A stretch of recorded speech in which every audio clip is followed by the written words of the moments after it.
तो hello guys, अभी हम लोग चर्चा करने वाले हैं हेनरी फ्योल को लेकर। और हेनरी फ्योल का जो नाम है ये प्रिंसिपल ऑफ मैनेजमेंट में बहुत बड़ा नाम है। इनको जानना बहुत जरूरी है, इनका प्रिंसिपल को फॉलो करना जरूरी है। सो पहले समझते हैं, इनका जन्म कब हुआ था? 1841 में 29 जुलाई को इनका जन्म हुआ था। ये इस्तांबुल के रहने वाले थे और ग्रेजुएट हुए थे माइनिंग अकादमी से, ठीक है, 1860 में।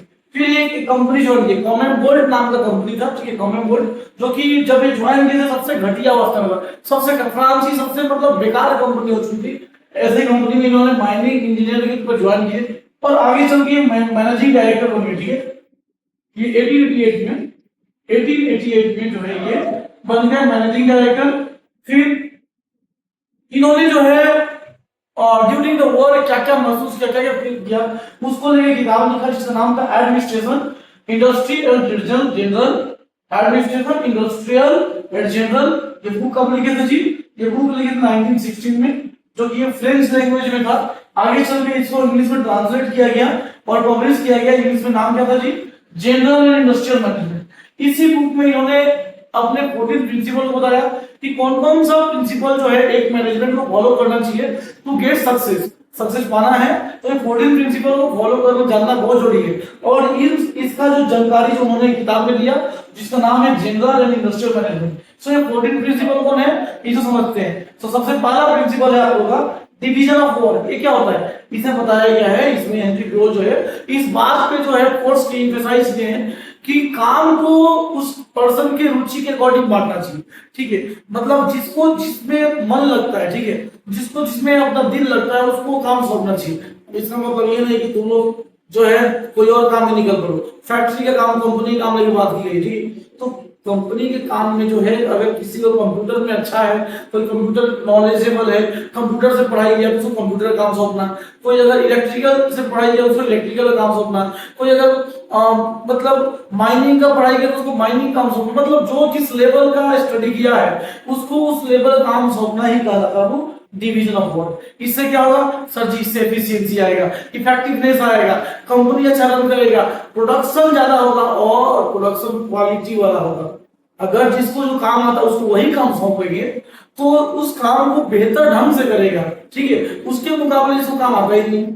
अगला दूसरा है ऑथोरिटी एंड रिस्पांसिबिलिटी। इसमें क्या बताया गया कि अगर हम किसी को अधिकार दे रहे हैं तो साथ में उसको दायित्व भी देना पड़ेगा। अगर ऑथोरिटी दे रहे हैं तो रिस्पांसिबिलिटी भी देना पड़ेगा, और अगर रिस्पांसिबिलिटी दे रहे हैं तो ऑथोरिटी भी देना पड़ेगा, ठीक है। अगर हम ऑथोरिटी ज्यादा दिए हैं, रिस्पांसिबिलिटी कम दी है तो भी दिक्कत है, घमंडी हो जाएगा, काम सही से नहीं करेगा और दूसरे के ऊपर ऑप्शन आएगा। और अगर हम रिस्पांसिबिलिटी ज्यादा दिए हैं, ऑथोरिटी कम दी है, तो कोई भी उसको कुछ भी बक के चल जाएगा।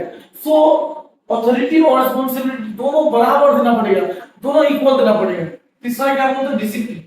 किसी भी ऑर्गेनाइजेशन को अगर सक्सेस होना है तो डिसिप्लिन में होना बहुत जरूरी है। अगर डिसिप्लिन नहीं रहेगा, ठीक है, तो ऑर्गेनाइजेशन कभी सफल नहीं होगा। इसका मतलब हुआ कि लोअर लेवल का जो वर्कर है, जो लोअर लेवल मैनेजर है, जो वर्कर है, वो अपने टॉप लेवल को थोड़ा सा इज्जत दे।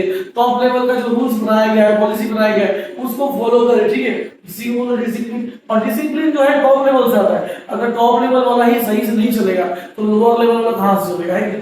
तो टॉप लेवल को जो है अपना रूल सेट करना चाहिए, अपना जो है गोल सेट करना चाहिए और खुद को भी उसको फॉलो करना चाहिए। अगला क्या बोलते हैं? Unity of command. इसे बताया गया है कि किसी भी काम में मतलब एक ही बॉस होना चाहिए, एक ही ऑर्डर देने वाला पर्सन होना चाहिए, एक ही कमांड देने वाला पर्सन होना चाहिए। अगर कमांड देने वाला पर्सन, ऑर्डर देने वाला पर्सन एक से ज्यादा हो गया तो फिर वर्कर समझ नहीं पाएगा कि किसको फॉलो किएगा, ठीक है, वो कंफ्यूज हो जाएगा। तो वर्कर कंफ्यूज ना हो इसके लिए कमांड देने वाला पर्सन जो है एक होना चाहिए, ठीक है। इस डायरेक्शन में यही बात बताया गया कि अगर हम कोई काम कर रहे हैं, कोई प्लान के ऊपर चर्चा कर रहे हैं, अगर कुछ काम स्टार्ट हो चुका है तो उसमें जो डायरेक्शन देने वाला पर्सन वो एक होना चाहिए। One plan one head.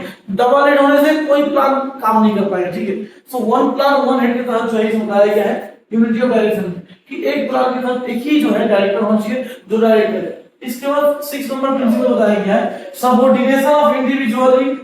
क्या बोला? Subordination of individual interest to general interest. इसे बताया गया आपको कि एक पर्सन का इंटरेस्ट, फैक्ट्री में काम करने वाला एक वर्कर का इंटरेस्ट जो है बहुत जो है कंपनी के इंटरेस्ट से बड़ा नहीं होता है। अगर कंपनी का इंटरेस्ट फुलफिल हो रहा है, कंपनी का गोल, कंपनी का ऑब्जेक्टिव, कंपनी का लक्ष्य अगर पूरा हो पा रहा है तो एक जनरल पब्लिक का जो इंटरेस्ट फुलफिल हो पाएगा।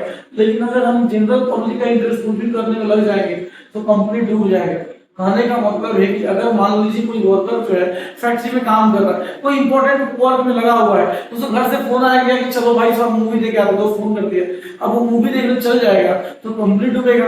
अब कंपनी डूबेगा तो सीधे सीधे बात है वो भी डूबेगा ना, क्योंकि अगर कंपनी डूबता है प्रोडक्शन रुकेगा, प्रोडक्शन रुकेगा तो फिर सेल्स बंद हो जाएगा, सेल्स बंद हो जाएगा तो इनकम बंद हो जाएगा, इनकम बंद हो तो सैलरी कहाँ से मिलेगी। इसीलिए जो है कंपनी का जो इंटरेस्ट पहले है, पर्सन का इंटरेस्ट बाद में है।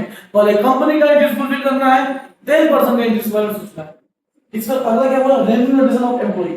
इसमें बताया गया कि एक एम्प्लॉय को जो आपकी कंपनी में काम कर रहा है, जो दिन रात मेहनत कर रहा है, जो अपना पूरा जीवन लगा दिया है, उसको कम से कम रेम्यूनरेशन फेयर मिलना चाहिए, मतलब सैलरी, बोनस ये सही मिलना चाहिए। अगर ये सही मिलेगा तो पर्सन आपकी कंपनी को अपनी कंपनी समझेगा और उसको अपने से कोशिश करेगा, प्रयास करेगा अपने लेवल पे कि उसको अच्छा किया जाए। और अगर उसको सही वेज नहीं देंगे, सही फेयर सही सैलरी नहीं देंगे, देन बाबू वो हमेशा प्रयास करेगा कि कंपनी डूब जाए। तो बच्चा अगर अपना कंपनी को टॉप लेवल पे ले आना है तो वर्कर को सही सैलरी देना बहुत जरूरी है। ठीक है, बाकी का 7 प्रिंसिपल जो है आपको मिलता है अगले वीडियो में।